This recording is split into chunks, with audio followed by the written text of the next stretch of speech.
Você tá vendo esse carrinho simpático, mas o Fusca tem uma das histórias mais improváveis e marcantes do mundo automotivo. Antes de virar o carro do vizinho, do avô, da família e do primeiro carro de muita gente, ele nasceu como uma ideia ambiciosa lá na Alemanha, nos anos 1930. Criar um carro popular, simples, resistente e acessível. Um verdadeiro carro do povo. O projeto começou a tomar forma ainda antes da Segunda Guerra, com a criação de uma fábrica e o plano de produção em grande escala, mas a guerra mudou tudo.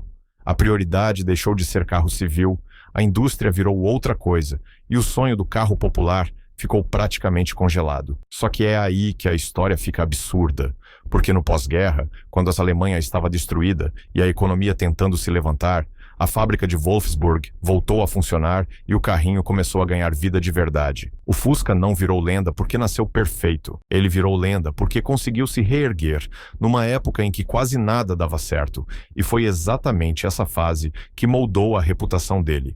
Um carro feito para aguentar o tranco. E aí começa a receita do sucesso.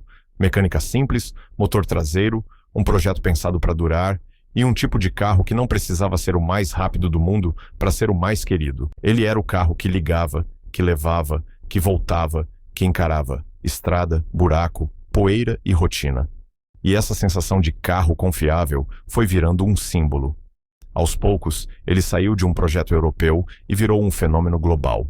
E pensa num detalhe que pouca gente percebe.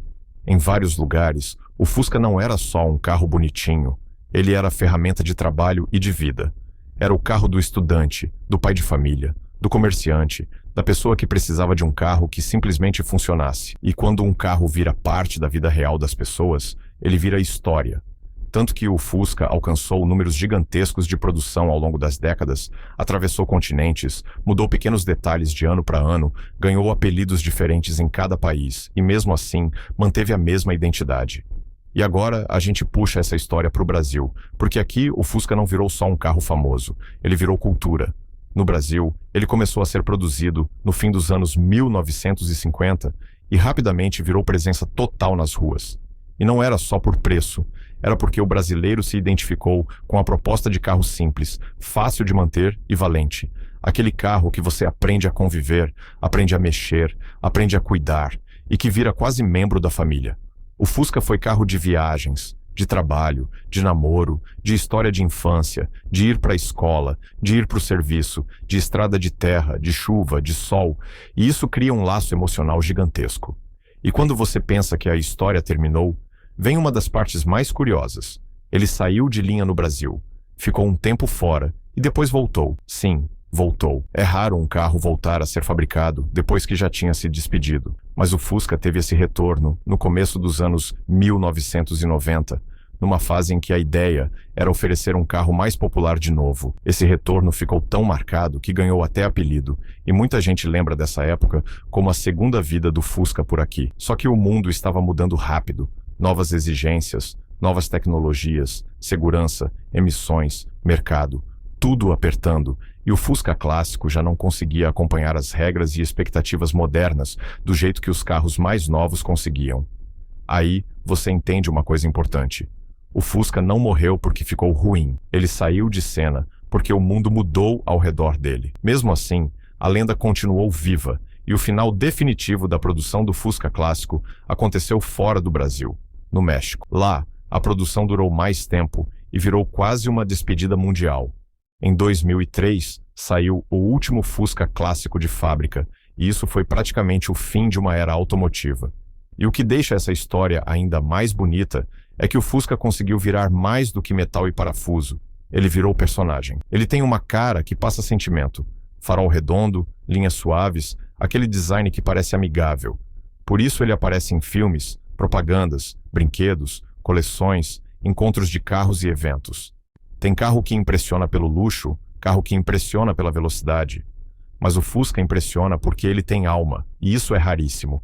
E eu te falo, o que realmente faz o Fusca ser eterno não é só a mecânica ou o design, é o tanto de história pessoal que ele carrega. Todo mundo conhece alguém que já teve um, ou já andou num, ou tem uma memória ligada a ele. E aí vem a parte mais legal. Quando um carro vira memória, ele vira patrimônio emocional. Por isso, até hoje, Você vê Fusca restaurado, Fusca de coleção, Fusca original, Fusca modificado, Fusca rebaixado, Fusca com roda clássica, Fusca com motor preparado, porque ele é uma base perfeita para você colocar sua personalidade. E como ele marcou gerações, ele também virou aquele carro que une pessoas. Encontro de Fusca é quase uma comunidade, porque sempre tem alguém contando história. Esse aqui foi o primeiro carro do meu pai. Esse aqui eu viajei o Brasil. Esse aqui eu restaurei do zero. Esse aqui ficou anos parado e eu trouxe de volta. E poucas coisas no mundo automotivo são tão fortes quanto isso. Então, quando alguém fala, é só um Fusca, a real é que não. O Fusca é um capítulo inteiro da história do carro popular no mundo. É um símbolo de resistência, de simplicidade e de identidade. Ele atravessou tempos difíceis, atravessou décadas, atravessou mudanças de mercado e ainda assim continuou amado. E agora eu quero saber de você. Qual é a sua história com o Fusca? Você já teve um? Alguém da sua família teve? Ou você tem algum sonho de ter um? Comenta aqui embaixo, porque se esse vídeo bater bastante comentário, eu faço a parte 2 falando dos anos mais desejados, diferenças por geração, curiosidades do Fusca no Brasil e até dicas do que olhar antes de comprar um. Se inscreve no canal e deixa o like, porque a história do Fusca não é só sobre um carro. É sobre pessoas, memórias e um ícone que nunca saiu do coração de quem gosta de carro.